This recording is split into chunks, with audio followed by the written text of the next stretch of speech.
तो इस प्रकार ये 12 यज्ञ बताए गए हैं। और ये जब हम हर कर्म को यज्ञ की तरह करेंगे तो उन्नति तो होगी, आनंद भी मिलेगा। और कहा गया कि यज्ञ अनिवार्य है, यज्ञ नहीं होगा तो हमें आनंद का अनुभव नहीं होगा। और जब हम यज्ञ की भावना से करते हैं तो हमारा मन, बुद्धि, शरीर सब बहुत एक बिल्कुल एक सुनियोजित अलाइनमेंट में आ जाता है और बहुत ढंग से काम करता है। और कर्म नहीं तो यज्ञ नहीं, इसीलिए बताया कि कर्म करना आवश्यक है, क्योंकि ये यज्ञ करने की क्षमता, यज्ञ मतलब त्याग, वो सिर्फ इंसानों को, मनुष्यों को मिली हुई है। और जो बताते हैं सबसे जो श्रेष्ठ यज्ञ है वो है ज्ञान यज्ञ, जो हमें परम आनंद की प्राप्ति कराएगा। और यज्ञ के हर स्टेप में हमको उन्नति प्राप्त होगी, लौकिक भी मतलब संसारिक उन्नति भी प्राप्त होगी और आध्यात्मिक तो होगी ही होगी।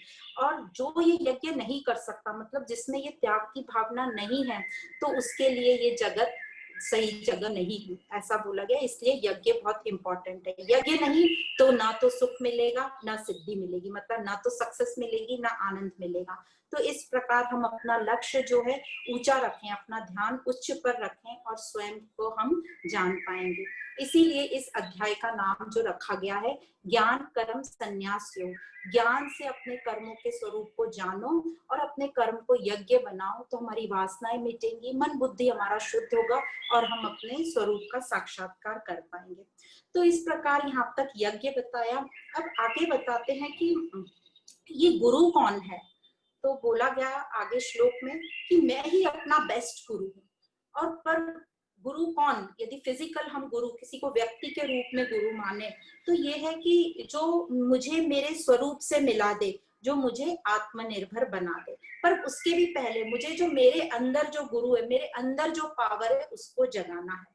और जो व्यक्तिगत इंडिविजुअल जो शारीरिक रूप में जो गुरु होगा वो ऐसा होना चाहिए जो मेरे स्वरूप से मुझे जोड़ दे अब और मुझे आत्मनिर्भर बनाते। तो जब भी हम गुरु हम चूज करते हैं तो गुरु के प्रति समर्पण भाव होना चाहिए, सेवा भाव होना चाहिए और गुरु के आगे हमारा अहंकार खत्म होना चाहिए। तो गुरु के सामने हमें एक बताए कि प्रणाम करना चाहिए और दूसरा प्रश्न हम जिसके सामने अच्छे से कर सकते हैं और गुरु भी अहंकार रहित होगा तो हमें भी उसके सामने झुकने की इच्छा होगी। तो गुरु भी अहंकार रहित होना चाहिए और उससे हम प्रश्न पूछ सकें ऐसा होना चाहिए और जिसकी हम सेवा और जिस पर विश्वास कर सकें ऐसा। तो जब हम प्रणाम करते हैं तो नेचुरली गुरु जो होगा वो एकदम अकर्ता आत्मिक पावर में होगा, जिसका मन बुद्धि एकदम शुद्ध हो गया है। तो यहाँ पर जो हमारे गुरु हैं वो तो श्री कृष्ण हैं, जो कि आत्मा में टिके हुए हैं। तो जब उनको हम प्रणाम करते हैं तो हमारा अहंकार खत्म होगा और झुकना मतलब हमारा अहंकार खत्म। और बार बार क्यों बोलते हैं नमस्कार करने में, क्योंकि हम झुकते हैं, खड़े होते हैं, फिर हमारे में अहंकार आ जाता है, इसलिए बार बार प्रणिपात करने को बोलते हैं। प्रणिपात मतलब जब हम झुकते हैं, साष्टांग नमस्कार करते हैं, तो हमारा जो दिल है और दिमाग है वो उस जो सामने व्यक्ति है उसके चरणों में आ जाता है। और वो जो व्यक्ति है जो गुरु है वो तो आत्मा का ही रूप है, तो हम आत्मा को शरणागत हो गए, हम आत्मा को सरेंडर हो गए, ऐसा इसका मन है, ऐसा इसका मत है। तो इस प्रकार बताते हैं कि गुरु कौन है। पर सबसे पहले बोला हम ही अपने सबसे बड़े गुरु हैं, तो हमारे अंदर के पावर को हमें जगाना है। अब हम कितने भी दोष युक्त हों, कई लोगों को लगता है हमारे तो कर्म ही बहुत खराब है, हम तो चेंज नहीं हो सकते, पर यहाँ ऐसा कहा गया है, भगवान कह रहे हैं कि तेरे कितने भी दोष हों, ये जो ज्ञान की नाव है, तो अब नाव में तो आजकल कोई तैरता नहीं, तो हम बोल सकते हैं नाव की जो क्रूज है, ये जो जहाज है, ये हमको हमारे गंतव्य डेस्टिनेशन तक अवश्य पहुंचा देगा। तो ये ज्ञान को बिल्कुल आत्मसात करें। दूसरा, ये ज्ञान की जो अग्नि है ये सारे हमारे दोष भस्म कर देगी, इसमें इतना पावर है। तो हम भी देखते हैं कितना भी हमारा बुरा सपना हो, कई बार हम सबने ऐसे बहुत ही बुरे सपने देखे हैं कि मुझे कोई पकड़ रहा है, मुझे कोई मार रहा है, मैं कहीं से गिर रही हूँ या मेरे सामने शेर आ गया और मैं बहुत पसीना पसीना हो गई सपने में। पर जैसे ही हमारी जाग खुलती है तो हम बिल्कुल अरे ये तो सब झूठ था। तो वैसे ही जब ज्ञान हमारे साथ रहेगा तो ये जो भी अब अज्ञान में है ये हमारा ये अज्ञान पूरा नष्ट हो जाएगा, मुझ में जागरूकता आ जाएगी और मैं सत असत को समझ पाऊंगा और मैं साक्षी भाव दृष्टा भाव में आ जाऊंगा, विटनेस का पावर मुझे मिल जाएगा। और आगे बोलते हैं कि ये जो योग है ज्ञान योग, इससे जुड़ो। योग का मतलब ही है जुड़ना, योग जो वर्ड है युज शब्द से आया। युज मतलब जुड़ना। तो और ये योग के 3 सिद्धांत हैं, कर्म योग, ज्ञान योग और भक्ति योग। तो कर्म योग से मेरे शरीर से मैं कर्म करती हूँ, और भक्ति से मैं मन से जो मेरे इमोशंस भक्ति, और ज्ञान मतलब बुद्धि से।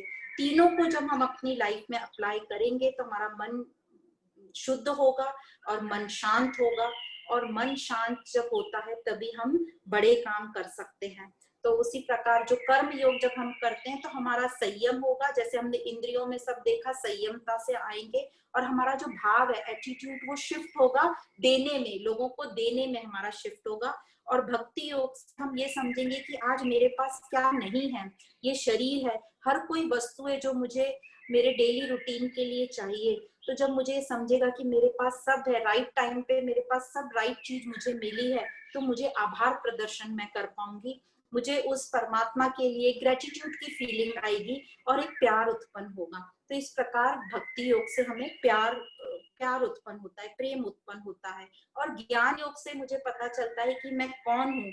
जब हमें पता चलता है कि मैं कौन हूँ, मुझे असत और असत अच्छे से समझ में आता है, तो मेरा जो मोह खत्म होता है, मोह कलिलम, मेरा मोह खत्म होता है और एकत्व का भाव आता है। तो इस प्रकार हमारा मन बुद्धि सब शांत होता है, और मन शांत होता है तभी हम ध्यान कर सकते हैं। और शांत मन ही एक बड़ा काम कर सकता है। और इस लेवल को, इस स्टेज को जब मन शांत हो जाता है, उसको बोलते हैं उपरति।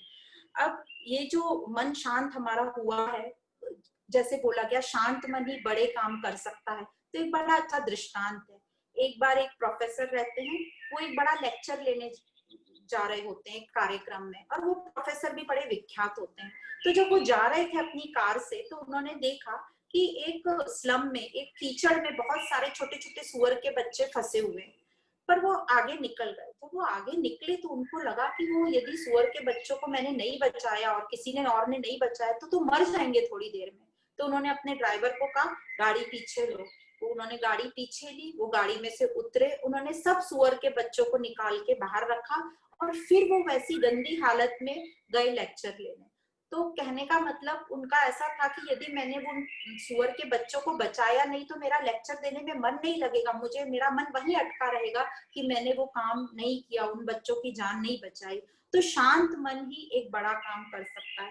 हम भी देखते हैं अपनी रोजमर्रा की जिंदगी में कि हम कोई काम के लिए जा रहे हैं, जैसे अभी हम लेक्चर के लिए बैठे हैं और हमारे कोई 4 काम हमने छोड़ दिए, तो हमें क्या लगता है हमारा गैस तो कहीं शुरू नहीं है, कहीं कोई इलेक्ट्रिक इक्विपमेंट तो शुरू नहीं है, या हम कहीं बाहर जा रहे हैं तो हमारा ध्यान कई बार ऐसा रहता है कि हमने कोई चीज खुली तो नहीं छोड़ दी, तो हमारा मन शांत नहीं रहता, तो वो कार्य हम ठीक से नहीं कर पाते। इसलिए प्रेजेंट में रहेंगे, धीरज में रहेंगे, तो हम अपने सारे काम निपटा के फिर अपने मेन लक्ष्य की तरफ बढ़ सकते हैं।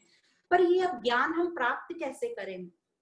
तो कर्म योग, ज्ञान योग, भक्ति योग तो हमें पता ही है, और प्रेम और श्रद्धा ये भक्ति से हमें आ रही है, कर्म योग से हमारा एटीट्यूड बदल रहा है, ज्ञान योग से हमारे में समत्व भाव आ रहा है। पर कभी कभी हम बहुत आलसी हो जाते, नहीं करते, तो कभी कभी हठ योग का साथ लेना पड़ता है, प्रेशराइज करके हमें अपने आप को धक्का देना पड़ता है कि नहीं नहीं मुझे तो ये करना ही है, दृढ़ निश्चय करना पड़ता है। तो उसके लिए जब मन बहुत चंचल हो जाता है, अपनी बात नहीं सुनता, कंट्रोल में नहीं रहता, तो उसके लिए जो प्राणायाम है वो करना आवश्यक है। हम ओम का उच्चारण करें, थोड़ा मेडिटेशन करें। तो जब ये थोड़ा थोड़ा हम शुरू कर देते हैं तो हम अपने शरीर मन बुद्धि पे नियंत्रण पा लेते हैं, हमारा मन बुद्धि थोड़ा रिफ्रेश हो जाता है, एक्टिव हो जाता है। और फिर जब हम कर्म योग और ज्ञान योग, भक्ति योग फिर से शुरू करते हैं तो हमारे कार्य में हमें डिफरेंस पता चलेगा, हमें उन्नति मिलेगी और आनंद की प्राप्ति होगी। बोलते हैं आनंद की तो प्राप्ति है ही इसका गोल, उन्नति जो है वो तो इसका साइड इफेक्ट है। तो मेन हमें आनंद करते वक्त ही आनंद की प्राप्ति हो जाएगी। अब ये सब हम कैसे करें? तो बोलते हैं श्रद्धा और प्रेम से। श्रद्धा से, तत्परता से हमें ज्ञान प्राप्त हो सकता है। जैसे बताया कि ये ज्ञान कैसे प्राप्त करें, तो पहले ही आया था ज्ञान और प्रेम। तो ज्ञान और प्रेम, कर्म योग, ज्ञान योग, भक्ति योग जब हम शुरू करते हैं तो श्रद्धा और प्रेम हमारे में आने लगता है। और तत्परता से, श्रद्धा रहेगी तो तत्परता से हमें ज्ञान की प्राप्ति हो जाएगी। कहा जाता है श्रद्धावान लभते ज्ञानम और संशयात्मा विनश्यति, मतलब गलत धारणाएं हमारी भस्म हो जाएंगी। तो श्रद्धा ये क्या है? श्रद्धा है विश्वास, समझ, लगन, निष्ठा और प्रेम। श्रद्धा हमारी बुद्धि की वह क्षमता है जो भी हमारा लक्ष्य है या जो भी हमारी मान्यता है उसके प्रति हमारा विश्वास, हमारी समझ, हमारा प्रेम, लगन और निष्ठा को बढ़ाती है, और उस लक्ष्य के प्रति जो साधन है उसके प्रति भी विश्वास बढ़ाती है हमारा। यह है श्रद्धा। तो ये सब चीजें जब मिल जाती हैं तो ये श्रद्धा कहलाती है। अब श्रद्धा बढ़ती जाएगी हमारी तो हम आत्मनिर्भर होते जाएंगे, हमारे विचार बदलेंगे और हमारा आत्मिक बल बढ़ेगा, हमारे को आत्मिक बल की प्राप्ति होगी। और यह सत्य को प्राप्त करना हमारा जन्म सिद्ध अधिकार है। हमारा जन्म ही इसलिए हुआ है कि हम इस सत्य ज्ञान को प्राप्त करें। तो श्री कृष्ण कहते हैं, हे भारत उत्तिष्ठ भव। उत्तिष्ठ भारत मतलब उठो, जागो। तो अर्जुन के साथ हम सबको कह रहे हैं, और यहाँ भारत का मतलब है कि अपनी संस्कृति से जुड़ो। ये आध्यात्मिक ज्ञान हमारी जड़ें हैं, तो इसको रिजेक्ट मत करो, इनसे जुड़ो। और ये जो कर्म योग, ज्ञान योग, भक्ति योग है, इस मार्ग पर चलते रहोगे तो हमारी उन्नति अवश्य ही अवश्य है। तो इस प्रकार आखिरी श्लोक में बोलते हैं, तस्मात् ज्ञान संभूतम, इसलिए इस ज्ञान को अपनाओ। इस ज्ञान को हमने आत्मसात करेंगे तो हमारी उन्नति अवश्य है। ये ज्ञान हमारे लिए इस तरीके का काम करता है जैसे बरसात में रेनकोट या छाता काम करते हैं। जैसे स्पीड ब्रेकर पे हम गाड़ी एकदम धीमी कर देते हैं, अच्छी गाड़ियों में शॉक एब्जॉर्बर होते हैं तो हमें वो स्पीड ब्रेकर नहीं लगता। इसी प्रकार यह जो ज्ञान है हमारे लिए इंसुलेशन का काम करता है। तो इस प्रकार यह सुंदर ज्ञान यज्ञ के साथ श्रीमद् भगवद गीता का ब्रह्म विद्या योग शास्त्र श्री कृष्ण अर्जुन संवाद के रूप में चौथा अध्याय ज्ञान कर्म संन्यास योग यहाँ समाप्त होता है। आप सभी को बहुत बहुत धन्यवाद एवं प्रणाम।